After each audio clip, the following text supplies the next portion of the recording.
E aí, pessoas, Thiago aqui de volta. Tipo assim, depois desses últimos meses falando sobre várias coisas diferentes, acho importante falar um pouquinho de um negócio chamado metodologias ativas da educação. Querendo ou não, metodologias ativas vêm desde o início do século XX, ali em 1920, quando alguns professores lá daquela geração tentaram mudar um pouco a sala de aula e fizeram uma série de propostas importantes para a educação em geral, criar seu conteúdo, recriar e retrabalhar a forma de ensinar para os alunos. E aí as metodologias ativas surgem como uma maneira de modernizar a sala de aula que tem diferença no ensino e na aprendizagem que os alunos precisam para se desenvolver como futuros cidadãos ativos, operantes, disponíveis e com vontade de fazer coisas que necessariamente na época não seria pensado. E, no entanto, esses educadores fizeram uma grande diferença na vida dessa geração, levou o mundo para onde a gente está hoje, e isso é importante. Esse vídeo de hoje vai falar sobre livrinhos, aí sim, em português do Brasil, de metodologias ativas da educação.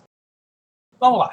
Para entender metodologias ativas, eu vou passar por dois livrinhos básicos que todo mundo tem que ler antes de se adentrar em alguma coisa mais específica. O primeiro livro é esse aqui, Metodologias Inovativas. Essa mulher aqui, essa pessoa, Andrea Filatro, se eu não estou errado, ela é doutora em educação. A mulher é sinistra, o látis dela é fantástico. Vale a pena conferir pela quantidade abrangente de conteúdos e casos específicos que existem realizados e chegar a conclusões. Ela define nesse livro as 8 principais metodologias ativas que existem na educação de uma forma geral. Meu primeiro livro é o principal livro recomendado para quem quer que seja, leia como base. E o segundo livro, para quem já atua na atuação mesmo, já está atuando forte na docência, vale a pena ler, porque esse cara daqui, de novo, Universidade Federal de Lavras, que ele faz um negócio bacana. Algumas das metodologias apresentadas no livro anterior, nesse livro, ele define como criar planos de aula para determinadas metodologias. Ele não fala de todas, fala a maioria, que o livro anterior também fala, e como é que eu vou trabalhar em sala de aula, dependendo da situação, uma metodologia mais específica e que, principalmente, o professor tem que acordar com seus alunos a forma de trabalhar que a metodologia ativa preza e pede como forma de ensinar, educar. Este quadro, por favor, referencie este vídeo caso queira usar. Ele é um trabalho de estudo e pesquisa das metodologias ativas baseado nos outros dois livros. Então, chegar nesse resultado para vocês é ver como é que a situação toda acontece. Tá faltando aqui um negócio chamado mineração de dados, que o primeiro livro fala. Só que existem alguns outros detalhes que precisam ficar entendidos aqui nessa primeira parte do vídeo. Primeiro, autonomia educacional. A metodologia ativa não vai tirar nenhum processo que o professor já desenvolveu ao longo da carreira, ao longo dos últimos anos, décadas e séculos que a educação pede. Outra coisa importante é a metodologia ativa não são metodologias ágeis, tá? Metodologias ágeis é uma forma de trabalhar gestão de projetos de informática, projeto de aplicativo, projeto de coisas digitais. Então tem a ver com gestão. Então quem viu os livros de design, isso daqui pode ser útil. Vai, corre atrás disso que vai ser interessante vocês se manterem atentos a essas informações aqui. Principalmente o pessoal que trabalha com X, UI, back-end e projetos maiores de aplicativos e aplicações digitais. De volta à metodologia ativa, o que precisa ficar entendido é jogificar, que vem da palavra gamificar, gamification, tá? Não significa criar jogos, e sim ludificar a maneira de ensinar. Ou seja, lúdico é uma palavra que ele trabalha dois significados, tanto divertir, que leva ao entretenimento, quanto o aprender, que leva ao ensinar. Se eu não conseguir diferenciar essas duas coisas na hora de criar jogos ou atividades lúdicas para os alunos, e eu estou falando em todos os níveis e dificuldades da aprendizagem, não tenho como entender que o ato de entreter, se não divertir, ele não vai ficar entretido, e o ato de ensinar, se não aprender e se não for divertido, eu também não vou conseguir levar o ensino às novas gerações. E aí tem ensino híbrido, cultura maker e design thinking como metodologias ativas, principalmente cultura maker e design thinking como formas de ensinar a parte teórica, meio prática do design. E isso ajuda muito na atuação profissional, principalmente dos professores que trabalham em ciências, que vão criar coisas que precisam mostrar certas teorias, certos conteúdos que o aluno tem dificuldade de entender, e a Cultura Maker é responsável por parte disso. E o Design Thinking para organizar as informações que são necessárias passar. Na sala de aula invertida, e aí eu tenho o ensino híbrido junto, o que ela faz e ela se torna responsável? Eu mudo a maneira, o meio de comunicação com os alunos, ou seja, vídeos sob demanda e conteúdo online, para as aulas ou serem temáticas ou serem mistas, ou seja, eu tenho uma aula presencial, mas essa presencial pode estar online e ela se torna remota híbrida, remota, nem remota híbrida, é remota naquele horário, ou seja, eu estou passando conteúdo no vídeo que eu estou mostrando, em contrapartida, o aluno não está na minha frente, ele está vendo um vídeo ao vivo, e isso é bacana, por isso ele fica aulas mistas, que são os vídeos gravados para um determinado conteúdo, ou seja, a temática das aulas, e esse conteúdo fica disponível online, mas parte desses vídeos também acontecem de forma online, presencial, ou seja, quem está afastado recebe o conteúdo, e no presencial o professor conversa com os alunos, e em contrapartida, esse processo também se dá de forma mais ativa dos meios de comunicação e informação. Isso é muito interessante. E aí vem a última metodologia ativa, que também precisa ficar atento, é baseada. Geralmente eles colocam ou em projetos ou em problemas. São duas metodologias ativas diferentes. Só que na prática, o design faz disso aqui como sendo baseado em quê? É uma metodologia baseada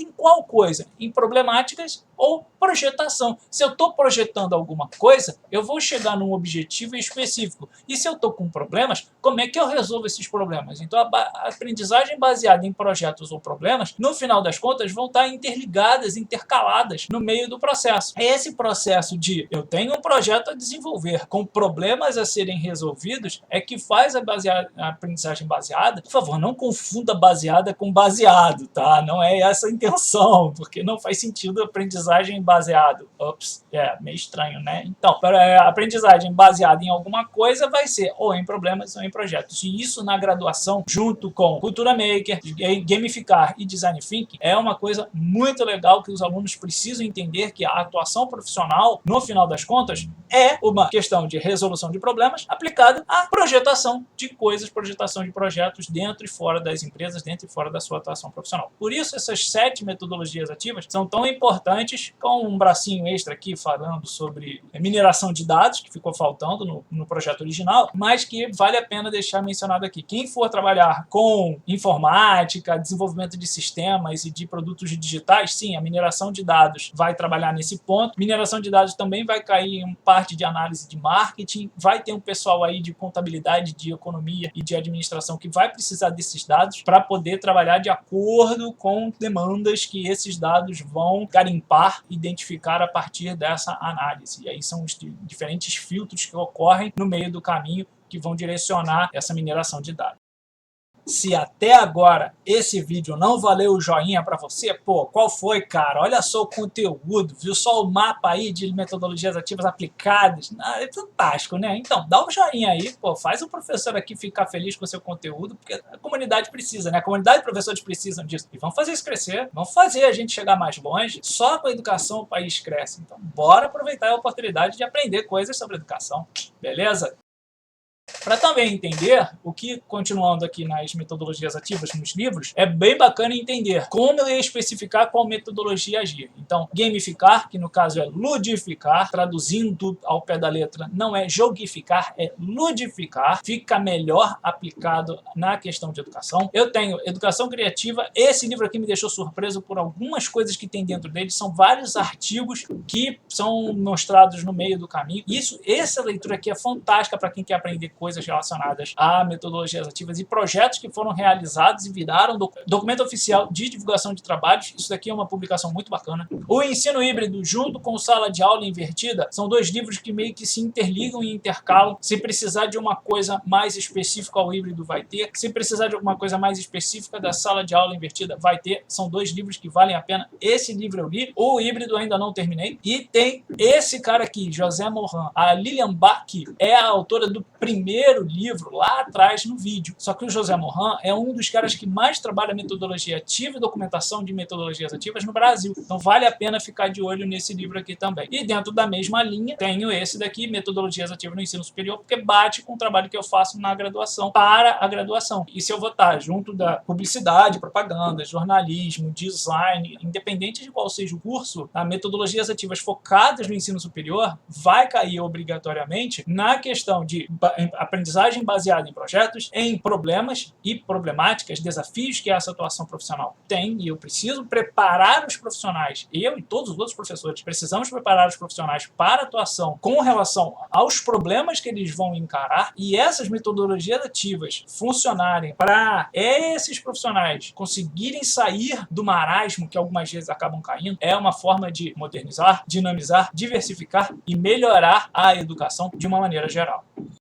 Viu só? Não é fácil fazer esses trabalhos. Se vocês querem saber, pô, metodologia ativa e tal, sala de aula invertida, então, quem ficou no trabalho remoto, ficou nesse tipo de situação. Vira e mexe passando, o carro, é o carro do ferro velho, olha a pamonha fresquinha e tal, passando ali, é o carro do cachorro quente, é o sorvete, tipo assim, é a polícia passando, é bombeiro passando, é a ambulância passando. Gente, é uma quantidade de barulho enorme que acaba acontecendo. Nem sempre a gente consegue diminuir esses barulhos externos, e é bom que apareçam, porque mostra como a gente está se virando para fazer um conteúdo, e conteúdo, na base, é passar por problemas, metodologias ativas, metodologias baseadas em problema e projeto. O projeto é do vídeo aqui, sala de aula invertida. O problema aqui é o barulho externo, que eu não tenho como evitar. Posso tentar diminuir, mas o que eu faço para diminuir não é o suficiente. Então, tipo assim, como é que eu fico? Tem que passar o conteúdo? Tem. Tem que mostrar os problemas? Tem. Como eu soluciono? Aí são as metodologias que vão servir de apoio. Beleza? Até o próximo vídeo e a gente vai se vendo!